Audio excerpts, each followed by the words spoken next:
क्या नीतीश कुमार फिर से पलटी मारने वाले हैं? क्या नीतीश कुमार और तेजस्वी में कोई बात हुई है?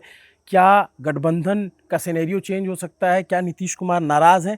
तमाम सवाल हैं जिसको लेकर आज पूरे दिन चर्चा होती रही, ट्विटर पे बात होती रही, छन-छन के खबरें आती रहीं, शायरी होती रही, गठबंधन टूटने और नए सिरे से बनने की खबरें आती रहीं और यही चर्चा है पूरे बिहार में और बिहार की राजनीति में जो इंटरेस्ट लेते हैं उन लोगों के बीच में कि क्या बिहार चुनाव से पहले कोई खेल हो सकता है?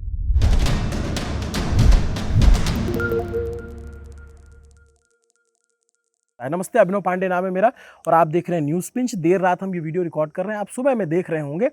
हमने इंतज़ार किया कि ये खबर थोड़ी और पक जाए, देख लें, इसको समझ लें, क्या जानकारी आ रही वो मिल जाए, उसके बाद आपसे बात की जाए ताकि कुछ पुख्ता तौर पे, कुछ पुष्टि के तौर पे बात हो सके। देखिए, हुआ ये है कि जो आरजेडी का दफ्तर है या फिर जो लालू प्रसाद यादव का आवास है, उनके घर के बाहर देर रात तक गहमा-गहमी रही है, लोग आते जाते रहे हैं, प्रत्याशी आए गए हैं और कई लोगों ने कहा कि सिंबल वापस लिए गए हैं, जिनको सिंबल दिए गए हैं। जो भाई वीरेंद्र हैं, एक विधायक हैं, बीते दिनों काफ़ी चर्चित हुए, उनका एक ऑडियो वायरल हुआ था सचिव के साथ। वो वहाँ पे गए और हुआ कि क्या सिंबल वापस किया है, क्या गठबंधन नए सिरे से हो सकता है?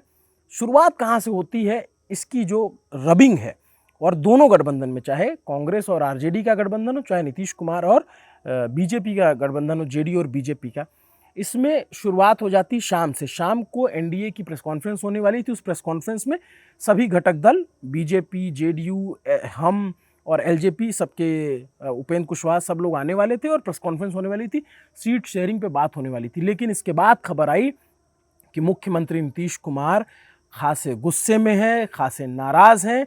अपने पार्टी के जो सीनियर लीडरशिप है, जो दिल्ली में बैठ के सीट शेयरिंग कर रही थी, उस पे उन्होंने गुस्सा जताया है, उस पे उन्होंने नाराज़गी जताई है और ये बात हुई है कि 29 सीट जो चिराग पासवान की पार्टी एलजेपी-आर को दी गई, उस पर नीतीश कुमार की आपत्ति है सूत्रों के मुताबिक। और बीजेपी के साथ जो सीट शेयरिंग हुई है, इस बार 101 और 101 सीट एक दूसरे में बंटने की बात आई। तभी से चर्चा थी कि अब कोई बड़ा भाई और छोटा भाई नहीं रह गया, सब बराबर हैं। आमतौर पे बिहार में हमेशा ये रहा है कि जेडीयू बड़ी पार्टी रही है। जब विधानसभा का चुनाव होता है तो जेडीयू ज़्यादा सीटों पे चुनाव लड़ती है और बीजेपी कम सीटों पे चुनाव लड़ती है। ये 2000 के बाद से आप इतिहास उठाकर देखेंगे, चाहे 2005 रहा हो, चाहे जो 2010 रहा हो। 2005 में तो खैर 2 बार चुनाव हुए थे, फरवरी में और अक्टूबर में, तब भी जेडीयू ज़्यादा सीटों पे चुनाव लड़ी। 2005 में भी ज़्यादा सीटों पे लड़ी। 2010 में तो रिकॉर्ड ही बना और अभूतपूर्व बहुमत मिला, तब जेडीयू 145 सीटें लड़ी थी और आई थिंक 117 सीटें जीत गई थी। और बीजेपी जो है वो 101 सीटें लड़ करके वो 89 सीटें शायद उस वक्त जीते थे। मैं एग्जैक्ट आंकड़ा आपको देख करके बता देता हूँ। 2010 में तो 115 सीट, माफ़ कीजिएगा, 115 सीट जेडीयू जीती थी और 91 सीटें बीजेपी जीती थी और कमाल का स्ट्राइक रेट था। और तब जब गठबंधन हुआ था उसमें भी बीजेपी से ज़्यादा सीटें जेडीयू ने लड़ी थी। तब जेडीयू 141 सीटों पे लड़ी थी और बीजेपी 102 सीटों पे लड़ी थी। स्ट्राइक रेट आप देखेंगे तो 80% से ज़्यादा जेडीयू का था, 81% और 89% के करीब बीजेपी का था। इस बार जब बराबर सीटें बटी तभी से चर्चा होने लग गई कि कहीं कुछ तो अलग हो रहा है, क्योंकि नीतीश कुमार की जब नाराज़गी की बात आई तो ऐसा लगा कि संजय झा, जो उनके अध्यक्ष हैं या फिर जो उनके नेता हैं, जो दिल्ली में डील कर रहे थे, उन पे नाराज़गी जताई। और इधर महागठबंधन, जो कांग्रेस का गठबंधन, उसमें रबिंग देखने को मिली और सीट शेयरिंग को लेकर के फॉर्मूला तय नहीं हो पाया। अब ये कहा जा रहा है कि लालू प्रसाद यादव दिल्ली जा रहे हैं, वहाँ पे बातचीत होगी और शायराना अंदाज में मैं कुछ शायरियाँ जो ट्विटर पे हुई हैं उस पे आपको पढ़ के बता देता हूँ कि मनोज झा आरजेडी के प्रवक्ता हैं, सांसद हैं, देखा होगा आपने, राज्यसभा में अच्छे वक्ता हैं। उन्होंने ट्वीट किया कि रहीमन धागा प्रेम का मत तोड़ो चटकाए, टूटे से फिर ना मिले, मिले गांठ पर जाए, हम अक्सर अहम अवसर, हर अवसर के लिए प्रासंगिक है, जय हिंद। इस पर इमरान प्रतापगढ़ी ने उसको रिट्वीट करके लिखा, जो कांग्रेस के राज्यसभा सांसद हैं, पानी आंख में भरकर लाया जा सकता है, अब भी जलता शहर बचाया जा सकता है। और उसके बाद फिर तमाम कयासबाजी और अटकलें लगना शुरू हो गई। तो कुल जमा बात ये रही कि चाहे एनडीए हो, चाहे जो महागठबंधन हो, दोनों में दरार दिख रही है, दोनों में आपसी सामंजस्य नहीं दिख रहा। और तब एक तीसरी चर्चा हो रही है कि क्या बिहार चुनाव से ठीक पहले कुछ उलटफेर हो सकता है? क्या बिहार चुनाव से पहले नीतीश और लालू फिर से एक साथ आ सकते हैं?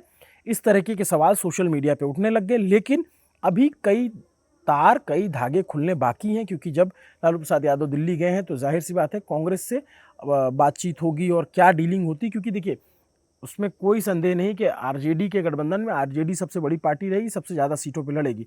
अब जेडीयू और बीजेपी के गठबंधन में क्या बात यहाँ फंसी, क्योंकि नीतीश कुमार इस बात से नाराज हैं कि हम वो सीटें नहीं दे सकते जहाँ पे हम मजबूत हैं, हम जीते थे। एलजेपी को 29 सीटें उनको बिल्कुल नागवार है। पिछला चुनाव सबको याद है, चिराग पासवान ने अकेले चुनाव लड़ा था और उन्होंने जो चुनाव लड़ा, जो 5% से ज़्यादा वोट लाए, उसमें ज़्यादा डेंट जो है वो नीतीश कुमार की पार्टी जेडीयू का किया। इसीलिए जेडीयू का यह हर्ष हुआ कि वो 43 सीटों पर आ गई। लेकिन मुख्यमंत्री नीतीश कुमार बने, वो चाहे तेजस्वी यादव के साथ गए, आरजेडी के साथ तब भी मुख्यमंत्री रहे, बीजेपी के साथ भी रहे, तो 5 साल वो सफल तरीके से अपना कार्यकाल चला ले गए बतौर मुख्यमंत्री, भले उन्होंने 2 बार शपथ ली। तो अब जो कहानी फंस रही है, गरारी फंस रही है, वो ये कि सीट जो शेयरिंग होगी, क्योंकि पिछला चुनाव आप देखेंगे तब जेडीयू ने 115 सीटें लड़ी थी और बीजेपी ने 110 सीटें लड़ी थी, बाकी दूसरी पार्टियों को गई थी 243 में से। इस बार क्या नीतीश कुमार को ये आपत्ति है कि वो बड़े भाई के रोल में नहीं है, वो बीजेपी से ज़्यादा सीटों पे चुनाव लड़ते थे। एक ज़माने में वो 145 सीटों तक लड़ते थे, लेकिन जैसे जैसे बीजेपी ताकतवर हुई जेडीयू की संख्या घटती गई। लेकिन इस बार जब बराबरी पे आया तो टसल दिखने लग गई और वो टसल अब बहुत निर्णायक मोड़ पर है और अगले 1-2 दिन बिहार की राजनीति के लिए बहुत ज़्यादा देखने वाली बात होगी। बहुत हमारी, हम पत्रकारों की नज़र है, आप दर्शकों की भी नज़र है, जो भी अपडेट हमारे तक आती रहेगी हम आप तक पहुंचाते रहेंगे। खैर अभी इस बात की पुष्टि नहीं हुई है कि नीतीश कुमार और तेजस्वी में कोई बात हुई है, लेकिन अगर ये बात उड़ रही है, अगर ये हवा उड़ रही है कि नीतीश कुमार नाराज़ हैं, अगर वो प्रेस कॉन्फ्रेंस जो होने वाली थी वो टल गई है, अगर चुनाव ऐलान होने के बाद भी आरजेडी के खेमे में कांग्रेस से गठबंधन नहीं हो पा रहा है, तो जाहिर सी बात है कि कुछ न कुछ तो सुलग रहा है, कुछ न कुछ तो बात हो रही है जो खुलकर अभी सामने नहीं आ रही है और 2-3 दिनों में तस्वीर साफ हो जाएगी। एक बात यह है कि यहाँ पर जेडीयू इस बार उस तरफ चली जाए या नीतीश कुमार पलटी मार दें, ये थोड़ी दूर की कौड़ी इसलिए लगता है क्योंकि सेंटर में जो सरकार चल रही है प्रधानमंत्री नरेंद्र मोदी की, वो नीतीश कुमार के समर्थन से चल रही है और वो अगर जाते हैं तो वो समर्थन भी हटेगा।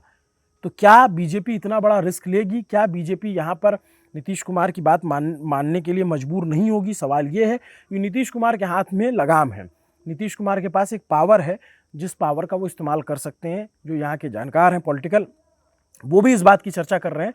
तो नज़र बनाए रखिए, हम भी नज़र बनाए रखे हैं और जो भी अपडेट आता रहेगा आप तक पहुंचाते रहेंगे। इसलिए हमें लगा कि दिन भर का जो समराइज रहा, क्योंकि जेडीयू के दफ्तर में मुख्यमंत्री आवास में काफ़ी गहमा गहमी देखी गई। नीतीश कुमार का ये रूप जो वहाँ अंदर लोग हैं या जो सूत्रों के मुताबिक बताते हैं, बहुत दिनों बाद दिखा गया इस तरीके से तेवर में वो देखे गए। और आरजेडी के खेमे में भी सब कुछ ठीक नहीं है, इसीलिए जो है तमाम अटकलें लग रही हैं। अब दिल्ली में तय होगा और जो दिल्ली में तय हुआ है नीतीश कुमार के खेमे में, वो अब पटना में तय होगा। ऐसा बताया जा रहा है कि जो टॉप लीडरशिप है बीजेपी की, वो बिहार जा सकते हैं, वो पटना जा सकते हैं सीएम नीतीश कुमार को मनाने के लिए।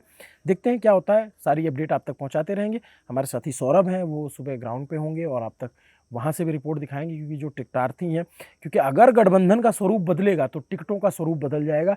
ऐसे में कई नेताओं का भविष्य भी दांव पर लगा हुआ है, क्योंकि जिन्होंने बहुत पहले से तैयारी की थी, जिनको लगा था कि ये गठबंधन ऐसा होगा तो ऐसे टिकट मिलेंगे, अगर कुछ बदलाव होता है, अगर कोई अलग होते हैं या अकेले लड़ते हैं या फिर कुछ घालमेल होता है, तो पूरा स्वरूप चुनाव का बदल जाएगा। और बहुत इंटरेस्टिंग और बहुत ही दिलचस्प मोड़ पर यह चुनाव खड़ा है। देखते रहिए न्यूज़ पंच। हमारे पास जो भी जानकारी आएगी, जब तक कोई ऑथेंटिक जानकारी नहीं होगी तब तक हम उसकी पुष्टि नहीं करेंगे, लेकिन जो चर्चा चल रही है उसके पीछे की वजह है, उस पर ज़रूर बात करते रहेंगे। शुक्रिया। अभिनव पांडे नाम है मेरा। देखते रहिए न्यूज़ पंच।